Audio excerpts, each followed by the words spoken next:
If you're not a member of a club or some similar self-help organisation and you fish as a lone boat, then having an auxiliary outboard is an absolute must.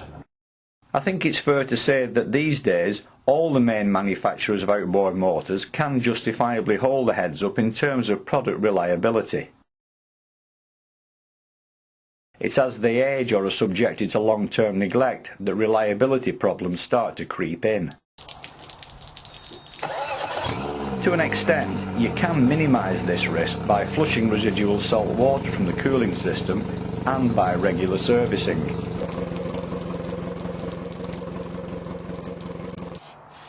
Protecting the electrics and mechanical parts from dampness under the cowl will also help improve longevity and reliability.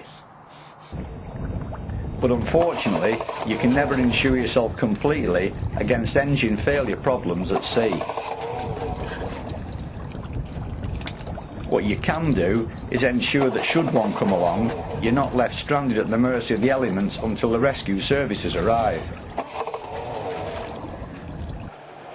The most obvious question to ask in relation to auxiliary power is how big, or probably more to the point, how small an engine can I get away with for the weight of boat it will need to push along.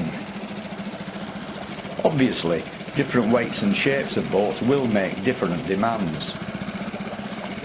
Wind and tide can also play their part too. Having said all that, and having tested quite a few small engines over the years, for boats capable of being trailed and beach launched, providing you have sufficient fuel on board, 4 horsepower should be enough to get you back to shore. To demonstrate this, here we're putting the Suzuki Df4 through its paces on the back of our Warrior 170, which has a quoted trailing weight of 1300 kilos. As with life jackets and flares, an auxiliary outboard is one of those pieces of kit you invest in the hope that it will never have to be used. What you also need to invest in is keeping it secure on the auxiliary pad until such time as it might be called into action. To prevent it from working itself free and disappearing while bouncing around either on the road or on the water, use a ratchet strap to hold the bracket tight against the transom and to act as a safety lanyard. Obviously, when the engine is to be used, this will need to be loosened to drop the bracket down, then re-tightened for security. One problem with auxiliary outboards, caused mainly by the design of the boat and the positioning of the auxiliary pad, is the distance the engine ends up away from the fishing well when in use. In this contrived example, Charlie Pitchers has climbed over the back to operate the thing. But in reality, once it's been fired up, if the steering lock is used to fix the engine facing in a forward orientation and the throttle is also locked on full power, then it should be possible to manoeuvre the boat with the steering wheel using the failed main outboard as a rudder. On the day of these tests, we didn't actually need anything more than an auxiliary and a cupful of petrol to get us out far enough to fish.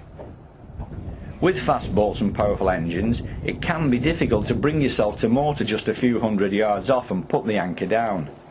There's a feeling in most of us that the longer the sailing time and the greater the water depth, then the better the fishing should be. But that isn't always the case, as demonstrated here on the day of the Suzuki Auxiliary trial, when we plodded out no more than 600 yards and caught ourselves, amongst other things, 18 early season placed.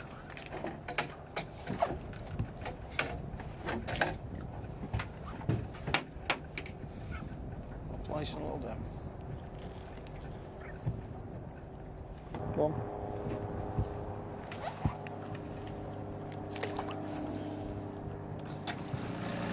As anticipated, the Suzuki Df4 was well up to the job, clocking up a creditable and for its size impressive 4 miles per hour on the GPS speed over ground facility. A simple little engine to operate, which, if it's maintained and run regularly, should be an insurance as well as an asset for many years to come.